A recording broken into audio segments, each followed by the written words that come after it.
6:20 coming up towards 6:21 in Trinidad and Tobago as we have a look at the area in Sangre Grande this morning, and it remains quite dry as it has been throughout much of Trinidad and Tobago over the last few days, although you have those pockets of intense showery activity in different locations. It looks a bit overcast as well as we see the cameras of traffictt.com. But is it overcast? Is it gloomy for the labour movement in Trinidad and Tobago? Maybe our next guest will be holding that position. But let's find out. He is the leader of the movement for social justice, David Abdulah.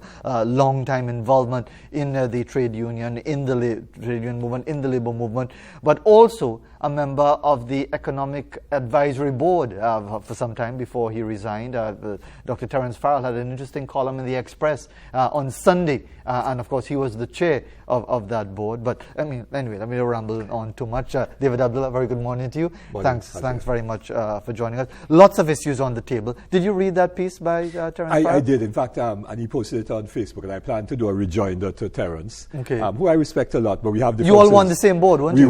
We were. And, how did that work?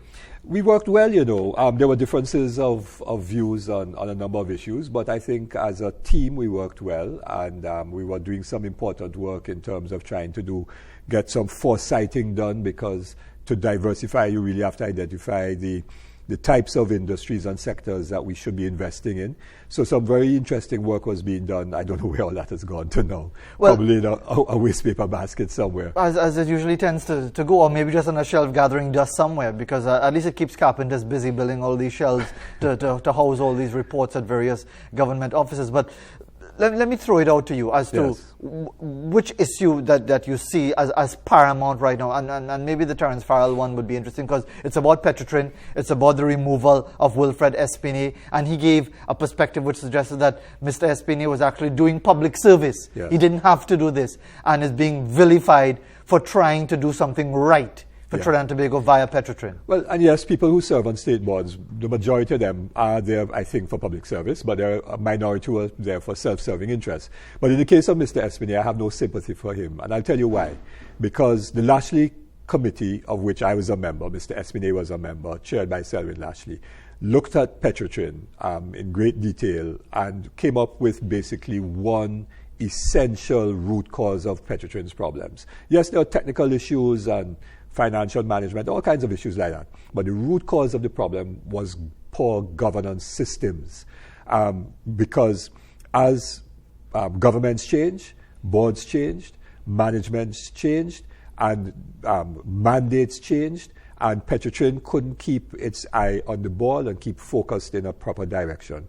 And so we recommended that two things, really. One, that boards should be appointed in such a way that there be no direct political interference, so that it should be chosen by cabinet, but through stakeholder consultation and so on. So you really get the best people doing public service as distinct from political appointments. And secondly, we talked about a restructured Petrotrin with business units essentially that had very clear lines of authority and responsibility. That was essentially what we recommended. When Mr. Espinet then was appointed, he was appointed under the old governance arrangements that the cabinet chose, which is why I turned down the appointment. Actually, the Prime Minister called me on the 29th of August, 2017, and I have the text message exchange that happened afterwards, because I said... So you ain't making this up? No. And I then asked him by text, because I asked for some time when he called me. I then asked by text, is the board going to be appointed in the way in which the Lashley Committee had recommended, that is arm's length? And then he responded and saying, well, the board has to work with government policy, blah, blah, blah. And then I said, well, if it's not consistent with what we recommended, and which I was a part of, I can't accept a board appointment. But Mr. Espinet did, and Mr. Lashley did. And so Mr. Espinet put himself in exactly the position where the political interference could take place, which is what we said ought not to happen. And therefore I have no sympathy with him, and that is why I have a rejoinder to Terry, because I'm saying to Terry that Mr. Espinet could have said that unless there was clear understanding that the board of Petrotrin would have been appointed differently, then he would not accept. Can it be argued, and of course, I want to get your comment on the actual appointments, those who have been appointed and so on. The UNC would have had their say. We had the public relations officer of the party yesterday saying that basically usual party hacks kind of thing. But can it be argued that Mr. Espinet accepted the appointment because he felt that he could have, never mind the way it was done, it is the reality. You're not going to change that. You're not going to change whichever is the government of the day continuing to interfere directly in the operations of whether it's Petrotrin or any other state entity that they have their hands on. So he felt, look, it's better that he be there to at least try and make a meaningful difference. Well, I don't know. You're going to have to ask him that. I raised that question in a meeting that the union had, in which I was invited, the first meeting between the union and the Espinet board, which was very early 2018, I suppose. And I said to him, I said, Mr. Espinet, you're putting yourself in that same the position that I just described, where political interference would take place. He said, no, that's not going to happen, blah, blah, blah, blah. So I think he may have thought that he was powerful enough to defy. How do people think that? How do grown people, adult people, not unless you've never experienced the life in Trinidad and Tobago, believe that you're going to successfully resist political interference? Well, maybe because of his own social standing, his economic wealth and positions of influence in whatever circles he has. Maybe he had that view. Because this is why I said him, because I had a media conference on Sunday, which is why I said that some people just blame Espinet for the closure of Petrotrin. I don't. Because I think ultimately it was a decision by Dr. Rowley and his cabinet. And if you look at what happened with the major statements coming out of the government, because Mr. Espinet had great difficulty defending the closure, in the media and in public forums. He was very weak. In fact, he and Franklin Can contradicted each other on a number of occasions. Precisely, because the energy minister. That's right, because he said no, the refinery is not going to be leased or sold, and then next thing you know. So I think that Dr. Rowley had a clear position, and his cabinet, or some members of his cabinet, as to what they were going to do with Petrotrin, and that the Lashley Committee and all of that was perhaps just a mask to get to eventually where they wanted to go. And so I put the blame for what has happened with Petrotrin solely at the doorstep of Dr. Rowley. Before you comment on the actual appointments now, those who have been appointed and whether or not they can actually make a difference in a positive sense with the holding companies and the different companies that have now been formed. Let me ask you the same question that I asked of Anita Haynes yesterday. Why would a PNM government, knowing the fallout economically, socially, employment-wise, and knowing the fallout voter-wise, potentially, why would any government, PNM or otherwise, close down Petrotrin unless they felt, with all the numbers in front of them, they had no choice? That's a good question. And perhaps they thought that the alternative that they have put in place would work, and therefore would, between the time the decision was taken in 2018 and the general elections of 2020, that they could recover their position with people being employed and economic activity booming again, and so on, oil production going up and foreign exchange reserves going up. Maybe they really thought that the model that they were coming up with would work. But those of us who understand the industry, knew that model would not work and is not working. And that is why I think you've had these board changes and so on, because the thing is not working, it's not failing, and they're not giving the public the full information about oil production. So they say our total oil production is, I think they said 40,000 barrels a day or something like that. But that, of course, does not mean only Heritage's former Petrotrin's oil production. That also includes oil production from other operators and so on. So they're not saying exactly how much is Heritage production and how much it has fallen since last year. They're not saying what is the cost of importing gasoline, diesel, aviation fuel for the market, and what are the challenges. Because if you remember, Mr. Espinet earlier this year said that Paria has a foreign exchange problem. They're not getting releases of foreign exchange on time because they now have to pay in hard currency to the companies from whom they're importing the fuel in US dollars. Those companies are not going to wait for payment like Petrotrin used to wait for NP to pay, and for Petrotrin absorbed the subsidy that the government was supposed to pay for subsidized diesel and super and so on. Those foreign companies that are selling, not waiting for the subsidies to be passed on. So there's clearly cash flow problems and foreign exchange problems with Paria. And the earnings of Heritage in terms of US dollars, I am pretty certain, are not covering the cost of importing fuel. Can the new appointees, the replacements to Espinet and the others who have appointed to the different boards, can they make a difference? I don't think so. And really and truly, as I said in my media conference, we're returning to the very cronyism which Dr. Rowley criticized Patrick Manning for.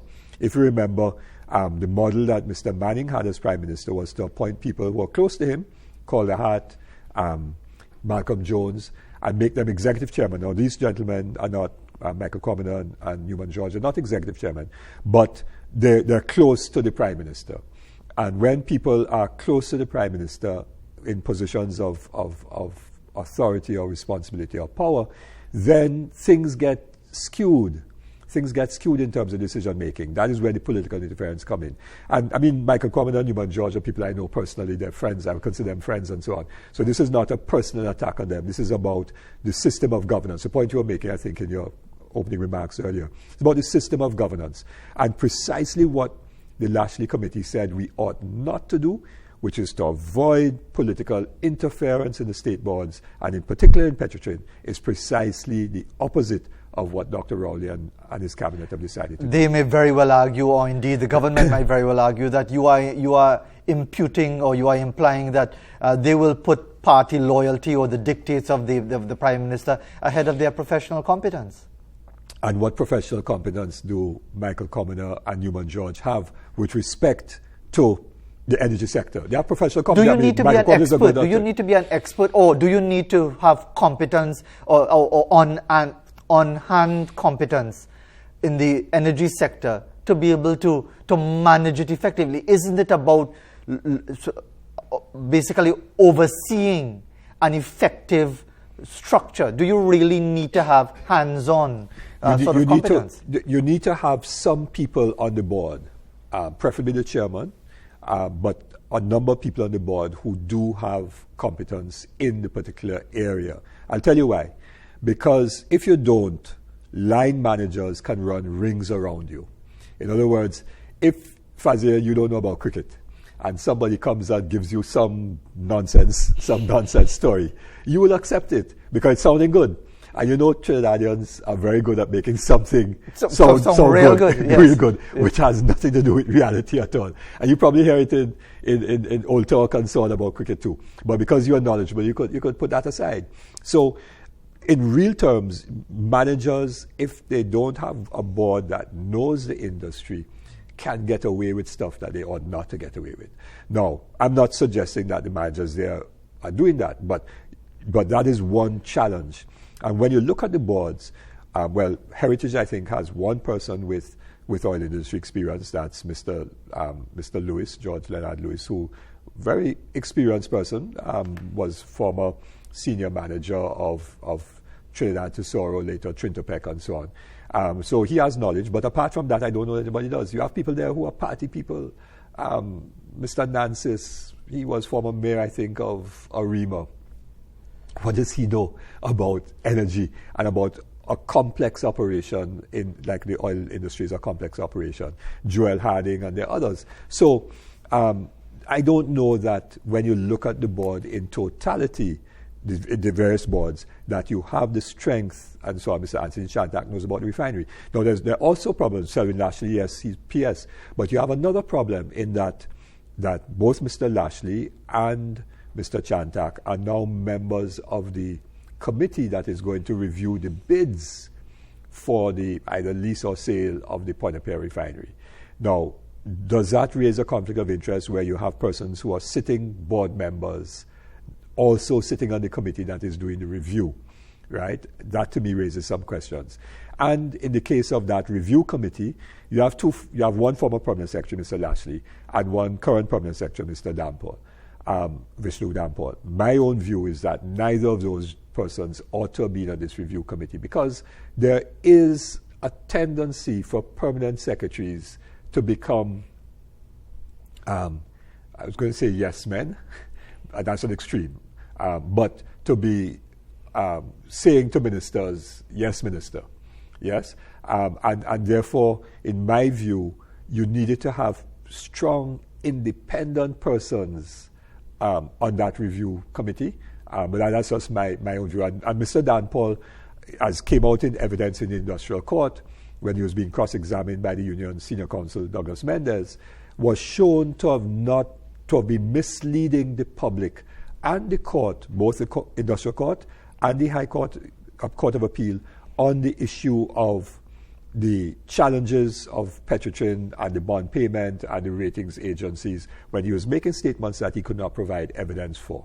Well, we're going to continue, because I'm just interested in your comment about strong independent persons. Are you exceptionally naive to think that there'll be strong independent persons ever appointed? I'll leave you to stew on that for a while, because we have to take a break. And whether or not David Abdulah is really in the real world, that is Trinidad and Tobago. Strong independent people in any position of influence, appointed either by the PNM or the UNC or by any other political party in Trinidad and Tobago, but lots more issues of labour on the table when we come back right after the break.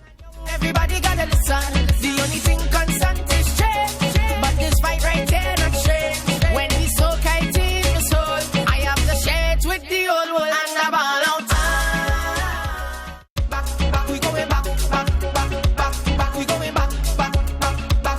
Hey, we going back to basics. 'Cause I just love the vibe, this music. 6:40 coming up to 6:41 in Trinidad and Tobago. I'm hearing in my ear, that's San Juan, eh? Well, I know that's where I'm from, San Juan. That's the Queasy for you there on a brighter Tuesday morning in Trinidad and Tobago. And indeed, a lot of sunshine at this hour of the morning. But is there a lot of sunshine on the labour movement as we continue our discussion in studio with the leader of the movement for social justice, David Abdulah? Just finishing off on the one before we go to the issues of retrenchments or potential retrenchments, and indeed your reaction to what the Prime Minister had to say last week in relation to people not performing on the job and complaining the most when they don't get paid and so on. But your comment about independent people on boards and so on, that's not the reality in Trinidad and Tobago. Well, there are independent, there are strong independent people in Trinidad and Tobago. They are, but right, I mean, they're never going to be in positions of influence. Well, I mean, if you take the Economic Development Advisory Board, I think that we were strong independent persons. And you eventually resigned. And we resigned, yes, precisely because the people in government didn't take us on. And that therefore goes to the nature of the politics of both parties that have been in power over the years, PNM and UNC, because ultimately they do what is in their core interests politically, and they don't take the broader picture. And that is one of the things that we need to change, both those who are in government and also the systems of governance that we have in the country. Those need changing. But the systems of governance will not be changed by those who have governed, because those who govern over the years like it so, because it reinforces their own positions of power and authority and patronage and nepotism and corruption, which is part of how they survive as parties over the years. And that is why we are trying to, as MSA, challenge that status quo. You know, David Abdulah, the business community will never allow the movement for social justice or any other labor-based sort of entity to get to power in Trinidad and Tobago. That is not going to happen. Well, there's a lot of small business people who I think want change. Big business people, they're not the majority.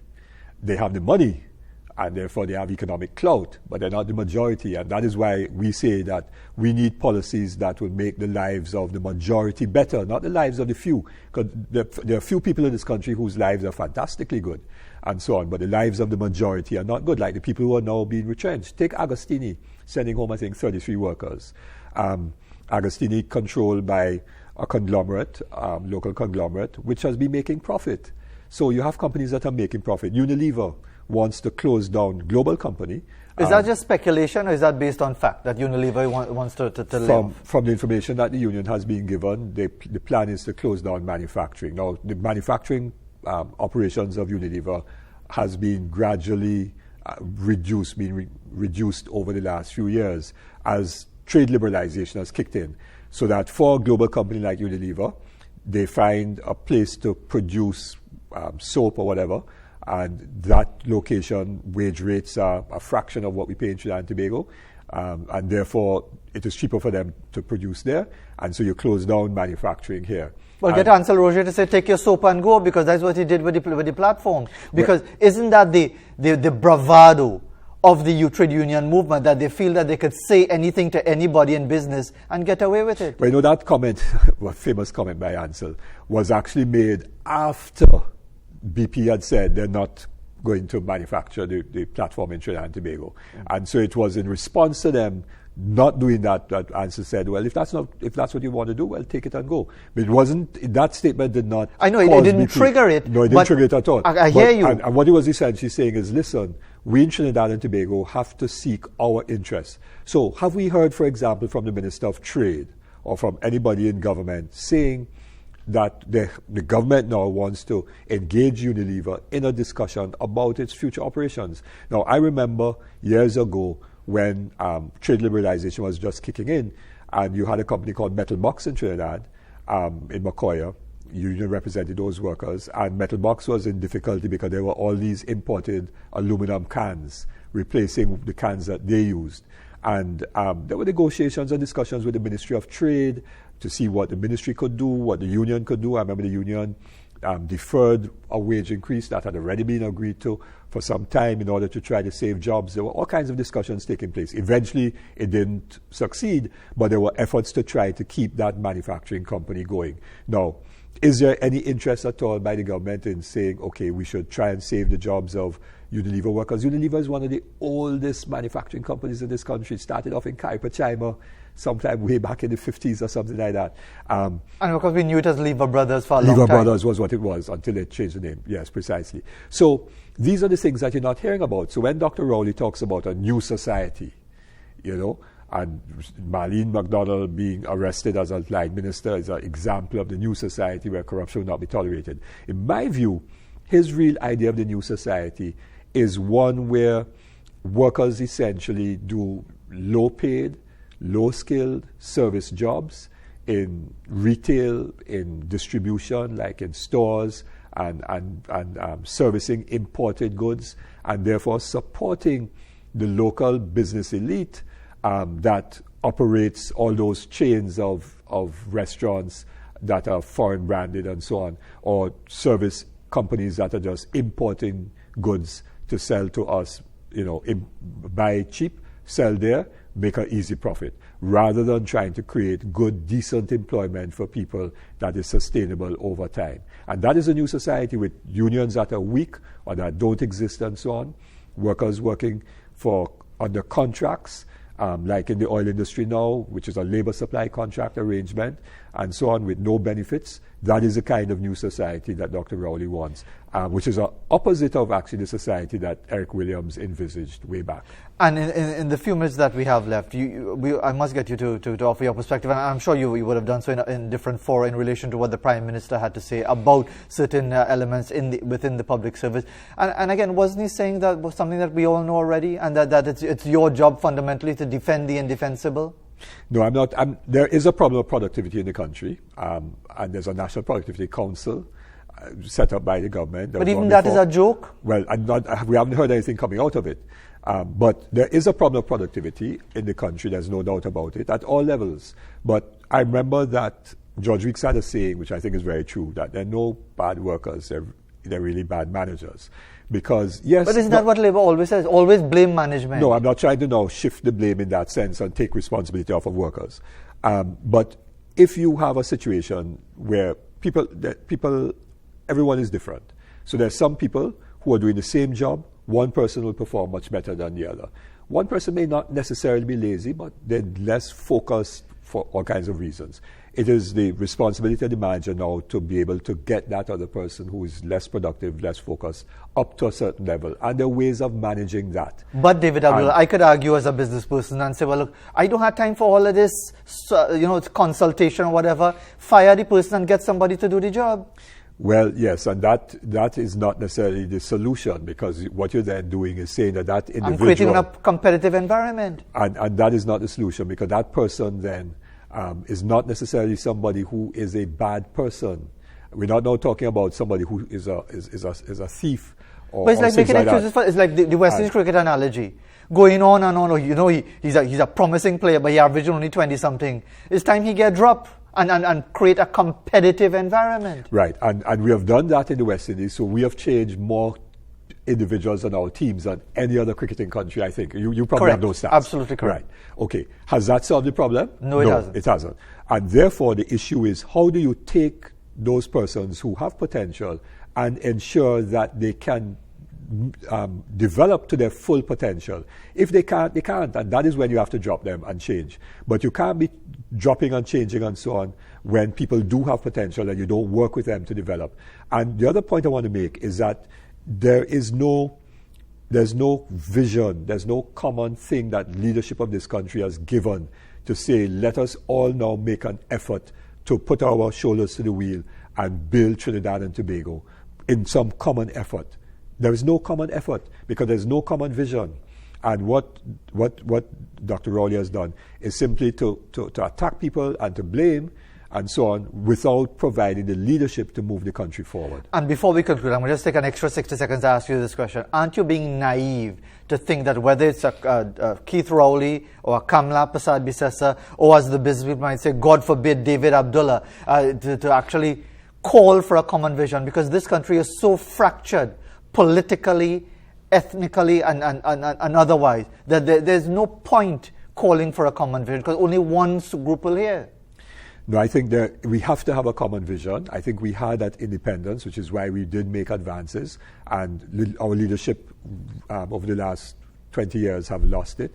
The vision that I offer is what I call the Second Republic. We don't have time in 30 seconds sure. to elaborate on it, but is where we transform institutions, public service, teaching service, all those institutions, transform the economic relations of power so that there's less inequality. We have too much inequality in the society, where everyone feels a sense of hope that they can, in fact, have a stake in Trinidad and Tobago and therefore put their shoulder to the wheel to build the country. And that is why, David Abdulah, because you're talking about a more equal Trinidad and Tobago, you have no chance because those who hold on to power, those who have it right now, are not going to give it up. And one is and they're going to use their influence to make sure whoever they want to win the next election will win it. And one is not saying that they're going to be thrown in the labas, so that they have those people who are in business have a role to play. So it's not that we want to lock them up or throw them in the labas, not at all. But they also have to recognize that they cannot be getting, to use Espinet's term, all, while some people have none.